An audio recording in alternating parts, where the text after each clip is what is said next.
रविवार म्हणजे असाल दुसऱ्यांसाठी रेस्ट डे, आपल्यासाठी तर कामाचा दिवस असते. सर्वात पहिले काम होतं, रात्री भरून ठेवलेल्या पाण्याच्या बॉटल आपल्याला वर शेताकडे न्यायच्या होत्या. कारण हळद काढण्यासाठी खूप साऱ्या बाया येणार होत्या आणि त्यात आपल्याला दुसरे पण काम होते.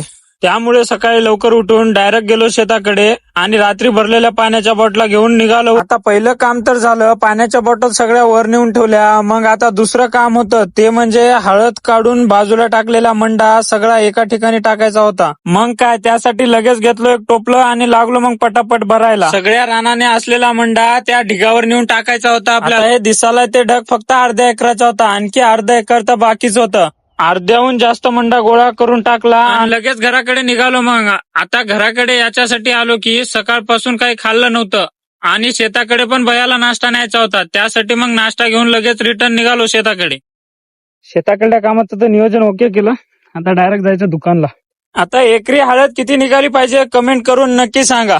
आजच्यासाठी एवढंच. चला तर मग भेटू पुढल्या ब्लॉग मध्ये. सध्या चला, बाय बाय.